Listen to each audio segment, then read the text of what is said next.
Hello, is another weekend update here, CBI Community Network. I remain Juliet Omer. This week, the EFCC continued to prosecute Naira mutilation offenders. Here we have Pascal Okechukwu, also known as Cubana Chief Priest, who have been prosecuted and charged to court. But this time, he was granted a bail of whooping sum of 10 million naira. And the question on people's lips is it in the jurisdiction of EFCC to arraign and prosecute Naira mutilation offenders? Let's get this clarity from legal practitioner Barrister Gideon Agbedo to know if it's actually in line with the duty of Economic Financial Crimes Commission. Stay connected.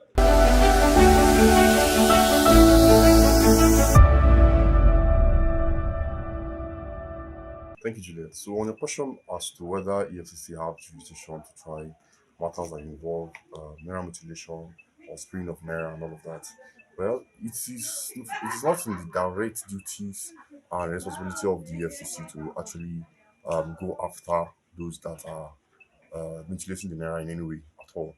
At least according to the EFCC Act, their own is to go after illicitly acquired wealth, and spraying of the naira does not fall under that category. In fact, there's a particular case, Joseph against FRN, which talk about the fact that EFCC does not have an open-ended jurisdiction. Their jurisdiction is limited. It's limited to wealth that is acquired illicitly. So them going after those that are mutilating or um, destroying the naira, so to speak, does not fall within their jurisdiction. So I think they're just overreaching, at least in this matter, they're a bit overreaching. So it depends on the strategy of the lawyers that are handling the cases.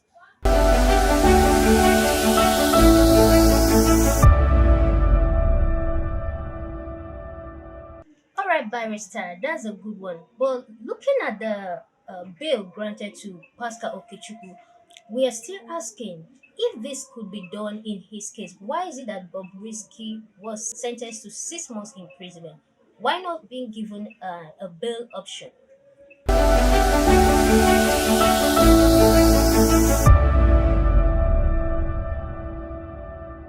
Well, comparing the two cases, that's the case of Pascal and that of Bobrisky. That's Cubana chief priest. Well, it's a bit interesting because you can see the law at play there.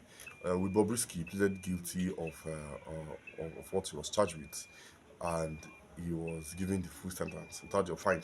And then with Cubana chief priest, he say he's not guilty. So it means that the court has to go through the whole gamut of prosecution.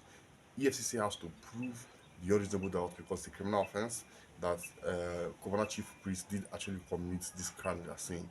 And then that also means that they have to first of all identify the naira that was being mutilated, maybe through the serial number or whatever, and then bring it to court and plead it in evidence. And in another case, that's the argument for Cubana chief priest now. He may say that the money that he was putting into that is not real money, that is paper money, it's just for fun and all of that. Well, that's for their own. And again, the issue of jurisdiction may still come to bear in this case. The case is still fresh. So there are many options that's open to the lawyers of Cubana chief priest. Yes. So and the issue of jurisdiction also come to bear once more because the question that's still lingering is whether um, EFCC has jurisdiction to try such matters. Now, with Bobrisky, it was a very straight matter. There was no need to go into the full prosecution, showing evidence and all of that, and calling witnesses. But this one that is going through the full gamut of prosecution, the issue of jurisdiction may come in. And then if it does, I doubt if the FC case will be able to stand. Yeah, thank you.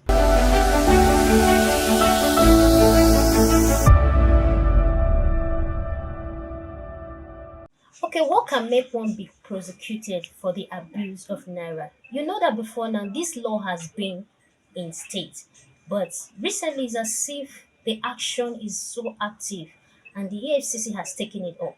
I wanted to look into some of the things that can cause one to be arraigned in court for the abuse of the naira.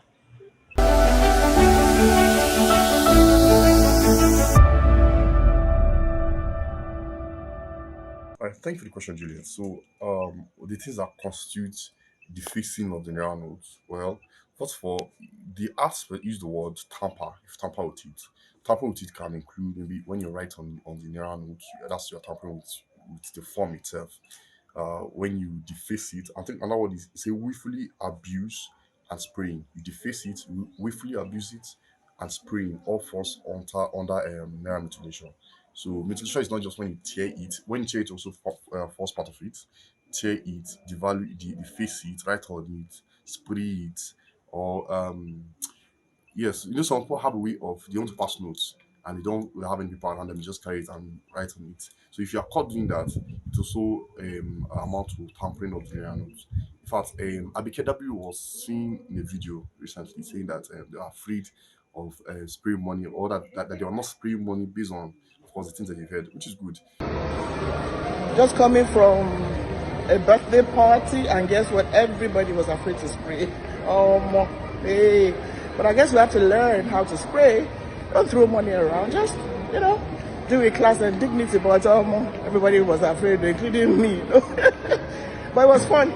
So while the prosecution itself is bringing the desired results of people not defacing the naira notes, at the same time, because there are other issues which I've earlier talked about that surrounding the prosecution of offenders in this particular matter.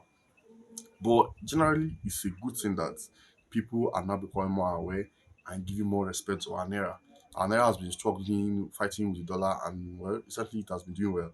So maybe this too is part of government policy to make sure that we don't spend so much money in burning and creating new notes. I think it was 2023. I'm not sure exactly where some of the old Naira note was packed, and then it was I don't know the technical word for it, but it was destroyed. So they would print a new one. They spend billions of naira printing new ones. So again, once you devalue Naira note to a certain point, they have to retrieve it, go and destroy it, create a new one, and government spend money in doing that. So their reason is to avoid all this unnecessary spending. If you notice, the government has been trying to cut down on its spending, so that they cut down on the internal trip within the country and even outside. The number of people that can follow a minister to an occasion, all of that. So they are cutting down on a lot of things. So I think it's another way of saving money for the country and all of that. Yeah, I think that's it. So yes, on the issue of the law itself, the CBN Act was enacted in 2007. 2007. So why is it coming up now? Well, different governments have different policies and they have different agenda which they are going after. Like I said earlier on, the Tinubu government seem to is being cost effective, trying to eliminate those things that takes the government money most of the time. So it's actually a good initiative.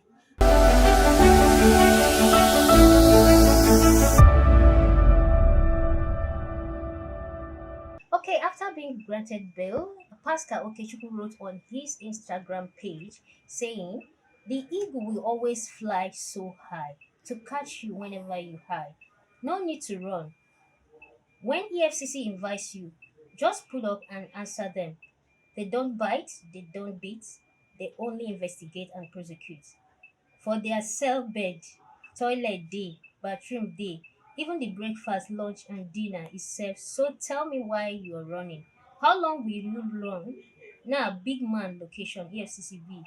For me, is a status symbol. Let's take a look at some reactions from people. It's a funny one. He said, I no go patronize this market where you they advertise. Oh."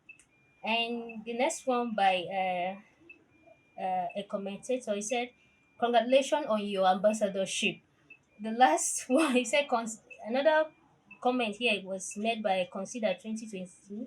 He said, EFCC no fit feed you now. Now, why them quickly leave you? Make you no chop their welfare money. That's very hilarious. Well, congratulations to the Cubana chief priest on his bail. And that's all. But we advise you never to mutilate Naira, both from celebrities, socialites, and ordinary citizens. We hope that the EFCC will continue to do more to add more value to Naira in this country. Up next is politics.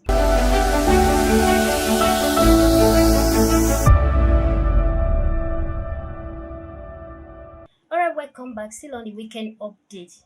The Economic and Financial Crimes Commission has declared the former governor of Kogi State wanted over a whooping sum of 80.2 billion naira money laundering.